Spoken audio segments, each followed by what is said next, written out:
যে এই গুরুর কাছে বাবা দীক্ষা নিতে এসে যদি দীক্ষা নাই পাই তাহলে এই মনুষ্য জন্ম নিয়ে কোনো লাভ নাই, বরঞ্চ এই মানব জন্মটা কি করব ওই যমুনার জলে গিয়ে বিসর্জন দিয়ে আসব। শুনেছি এই দেহ নাকি বাবা মরে গেলে পরে এর নাকি শিয়াল শকুনও সেবা করে না যদি গুরু দীক্ষা না হয়। তাহলে আমার যদি গুরু দীক্ষা নাই হলো এই মনুষ্য দেহ দিয়ে কোনো লাভ নাই। আজকে মনে মনে খুব আক্ষেপ নিয়ে খুব অভিমান নিয়ে যাচ্ছে যমুনার জলে প্রাণ বিসর্জন, গলায় কলসি বেঁধেছে, হ্যাঁ বেঁধে নিয়ে এক পা দুই পা করে যেই এগোচ্ছে যত জলের দিকে নামছে তত জল বেড়ে যাচ্ছে।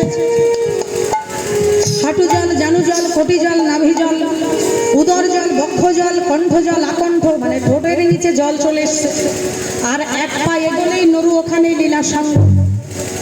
যেই ঠোঁটের নিচে জলটা চলে আসছে তখন আর এক পা এগোতে যাবে এমন সময় দৈববাণী করে কে যেন বলে উঠল, নরু আত্মহত্যা করো না, আত্মহত্যা মহাপাপ, আত্মহত্যা করো না, উঠে এসো নরু, উঠে এসো। কে কে কে আমাকে ডাকলো? আশেপাশে তো কেউ নেই। আমি গো আমি কলসি। কলসি তুমি কি করে কথা বলছো? কি করে সম্ভব? বলে সম্ভব হয়েছে, যদি গুরু কৃপা হয় তবে অসাধ্য সাধন হয়। কলসেও কথা বলে, তাই আমি গুরু কৃপা পেয়ে কথা বলতে শিখেছি। নরু বললে কি বললে? আমি মানুষ হয়ে গুরু কৃপা পেলাম না, তুমি কলসি হয়ে মাটির কলসি হয়ে গুরু কৃপা পেয়েছো, কি করে পেলে? সে তখন বলে তবে কি গলা জলে দাঁড়িয়েই শুনবে নাকি আমাকে একটু ডাঙায় তুলে নেবে? চলো তবে যাই। এই কলসিকে নিয়ে ডাঙায় এসেছে, কলসিটাকে বসিয়েছে। এবার বলো তবে তোমার জীবন কাহিনী, তুমি কি করে গুরু কৃপা পেলে? ও মায়ের, আপনাদের ভেবেছিলাম একটু বিরাট বিস্তারিত করে বলবো, কিন্তু আপনাদের আর ধৈর্য নাই, সব উল্টে পাল্টে গেছে। পরিবেশটা একটু অন্যরকম হয়ে গেল। এক কারেন্ট দিয়ে বাবা, মানে আমাদেরও কারেন্ট চলে গেছে। রাধে রাধে, প্রেম সে বলো রাধা রানী কি। মাঝে মাঝে একটু চার্জ দিতে হয়, না হলে হয় না। এইবার কি হলো দেখো, কলসিটাকে নিয়ে কলসির কথা শুনছে। জানো নরু আমি কি করে গুরু কৃপা পেয়েছি? বলে কি করে পেলে? আমি আগে ছিলাম বাবা এই হরিণ খোলা মাঠের মাটি, এই হরিণ খোলার মাঠের চাষের জমির মাটি ছিলাম। তারপরে কি হলো, পালমশাই আমাকে কোদাল দিয়ে কেটে নিয়ে বাড়িতে নিয়ে গেল। জানো নরু যখন কাটলো না তখন আমার তো বলার ভাষা নেই, তাই আমি তাকে কিছু বলতে পারলাম না। আমার খুব কষ্ট হচ্ছিল। মাথায় করে তুলে নিয়ে গিয়েছে, ঝপাস করে ফেলে দিয়েছে বাবা। আমার তো সর্বাঙ্গ ভেঙে খণ্ড খণ্ড হয়ে গেল। তখনও কিছু বলতে পারলাম না।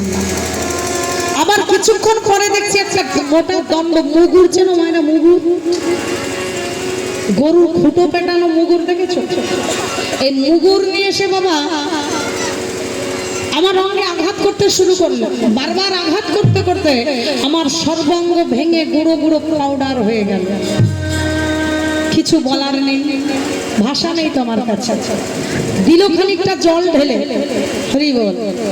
এই যেমন বাবা আপনারা কি সুন্দর মন দিয়ে শুনছিলেন, দিল বাবা উপর থেকে জল ঢেলে, আর আপনারা উল্টে পাল্টে গেলেন।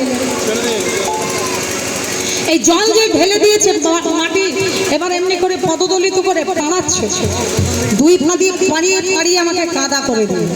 এই কাদা করে একটা চাকের উপরে বসে বনবন বনবন করে ঘোরাতে থাকলো।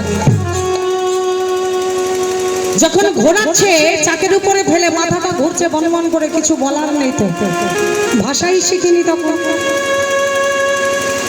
তার হাতের নিপুণ কাজ দিয়ে সুন্দর একটা কলসি আমায় তৈরি করলো। আমি একা নই, শুধু আমার মতন অনেক কলসি তৈরি হলো। জানো না রূপ, মনে ভাবলাম আমাকে কষ্ট দিয়েছে বোধহয় আমাকে কিছু একটা রূপ দেওয়ার জন্য। বেশ ভালো। রৌদ্রের তাপে ফেলে রেখে দিল 10 দিন 15 দিন। প্রখর রবির তাপ পুড়ে আমার সর্বাঙ্গ কঠিন হয়ে গেল, পিপাসায় কণ্ঠ যায়, কিন্তু এক বিন্দু জল কেউ দেয় না। বলবো কি করে? অবশেষে শুকিয়ে যখন হাড় হয়ে গেলাম, তখন আমাকে নিয়ে গেল একটা ঘরের মধ্যে, সুন্দর করে পরপর সাজিয়ে রাখলো একের পর এক। আমি ভাবলাম এত কষ্ট দিয়ে বোধহয় আমাকে ঘরে এবার থাকবার একটা আশ্রয় দিয়েছে, আর বোধহয় জায়গা, আমার কোনো কষ্ট নেই। কিন্তু বাবা, আশ্রয় বললেই আশ্রয়, কোথা থেকে এসে পাল মহাশয় একটা দেশলাইয়ের কাঠি ঠুকে দিল পনের মধ্যে, আর নিতাই গৌর হরিবল হয়ে একেবারে পুড়ে লাল হয়ে গেল। বলার ভাষা নেই, কিছু বলতে পারলাম না, কি করব? শুধু নির্বাক হয়ে সহ্য করলাম। জানো নরু, পুড়েও আমাকে ছাড়লো কি?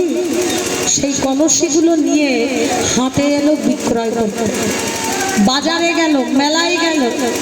আর যারা মাটির জিনিস কেনে তারা কি করে? পিটিয়ে পিটিয়ে দেখে, যে নেবে সে 10 বার মারে, যে নেবে না সে 5 বার মেরে চলে যায়। এই হাটের মানুষের কাছে আমাকে মার খাওয়ালো, বাজারের লোকজন দিয়ে আমাকে পেটালো। জানো নরু, কষ্টটা আমার তখনই হলো যে এত কষ্ট দিও তাতে ওনার স্বাদ মিটলো না, আবার বাজারের লোকজনকে দিয়ে আমাকে মার পর্যন্ত খাওয়ালো। অবশেষে কি হলো জানো নরু? এই লোকনাথ বাবাজি মহারাজ গুরুদেব করুণাময় করুণা করে আমার পাল মহাশয়ের হাতে মূল্য কড়ি তুলে দিয়ে আমাকে ক্রয় করে নিয়ে চলে গেল তার আশ্রমে। নিতাই গৌর হরিবল। আর যেদিন আমাকে নিয়ে চলে গেল, তার পরের দিন সকালে মাথায় করে নিয়ে আমাকে যমুনার জলে নিয়ে গেল। হরিবল। যে যমুনার জলে মানব হয়ে স্নান করার সৌভাগ্য পায় না, সেই যমুনার জলে আমাকে প্রথমে অবগাহন করলাম, আমাকে স্নান করালো। তারপরে কি করলো জানো নরু? ওই কলসের মাঝে জল ভর্তি করে মাথায় তুলে নিল। আমি তখন মনে মনে ভাবলাম, যে যমুনার জলে স্নান করার ভাগ্য নাই কত মানবের, সেই যমুনার জলে আমি অবগাহন করলাম। শুধু তা নয় নরু, আমার গর্ভে করে যমুনার জল নিয়ে আমি গুরুদেবের মস্তকে উঠে বসলাম। যে গুরুদেবের চরণ পাবে বলে তুমি আকুল হয়ে বসে আছো বছর বছর, আমি সেই গুরুদেবের মস্তকে উঠে বসলাম।